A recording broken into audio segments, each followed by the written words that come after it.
If you're wondering how to write a press release for your small business, in this video, I'm going to show you a quicker and more effective way to earn coverage for your small business. If you want to earn more media exposure without spending money on ads, then make sure you subscribe to this channel where I post videos every Thursday.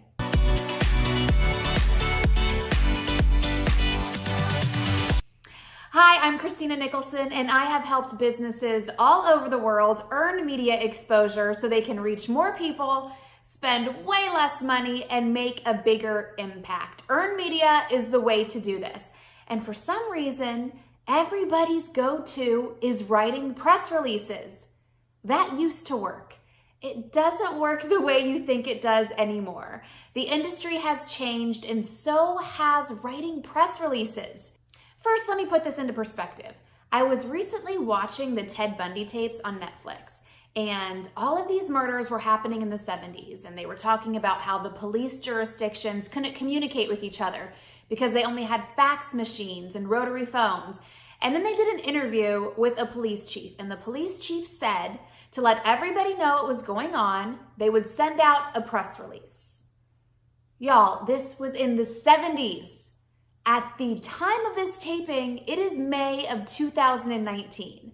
So if you think the media industry works the same way today as it did in the 70s, then you are in for a rude awakening. So I hope that puts it into perspective that just because a press release used to be the go-to in the 70s doesn't mean it still is now. Today, assignment desks and journalists are getting hundreds and hundreds of emails a day.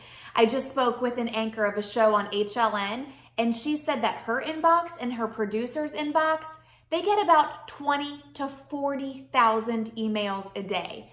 Let me tell you, the last thing they want to read is a press release, because this is what they look like. They're boring, they're long, and they're overly promotional.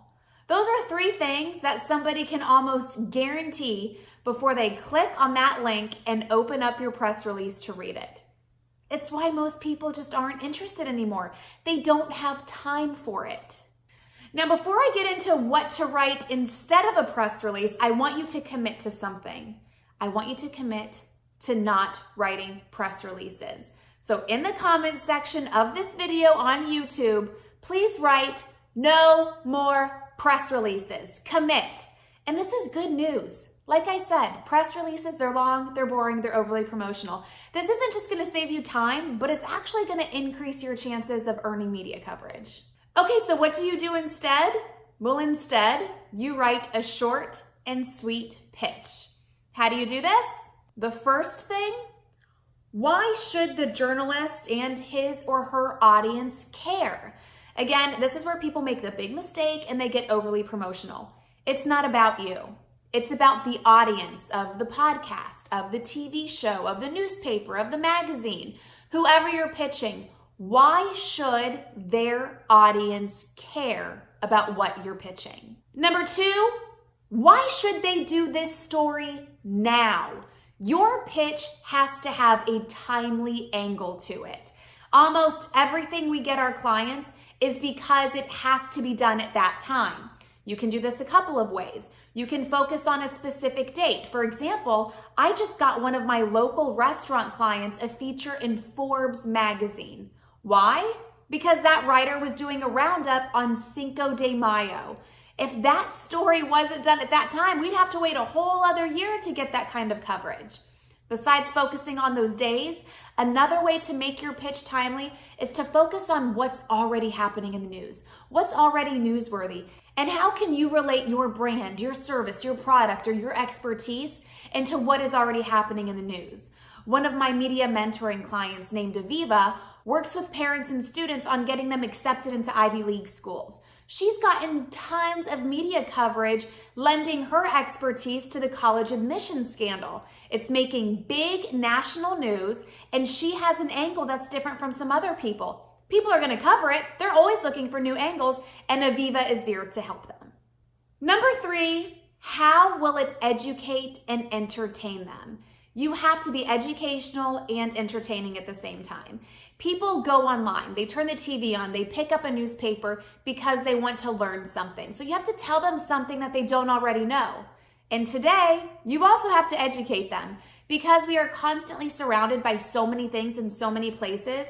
If you don't keep my attention for longer than 5 seconds, then you're gone and it's on to the next. So make sure you're educating people while being entertaining.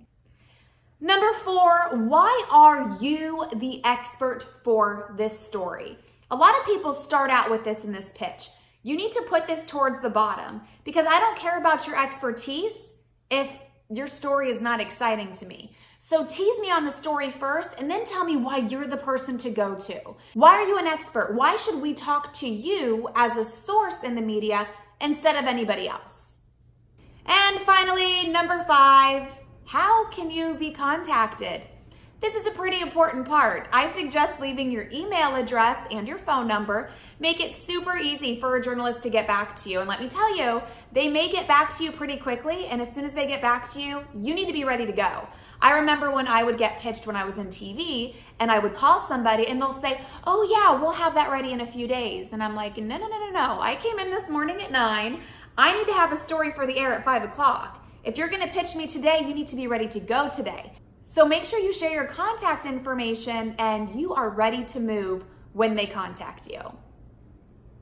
I get into this and a whole lot more, way more specifics than I did in this short little video in my 3-day video media class. It's called Pitch, Publicity, and Profit. On day 1, I teach you how to pitch the media, and I actually share a pitch that landed one of my clients' live TV coverage in San Diego. You will get that pitch word for word on day 1. Day 2, I teach you how to nail that publicity, and on day 3, we turn that publicity into profit. This is something that a lot of people forget to do, and you should not. It's the reason for earning the publicity, so make sure you stick around till day 3.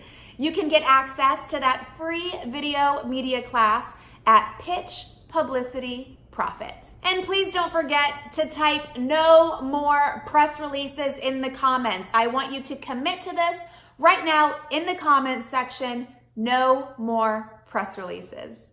If you like this video, please let me know. Give it a like, a thumbs up, and subscribe to my channel so you can see more videos and more tips like this every Thursday.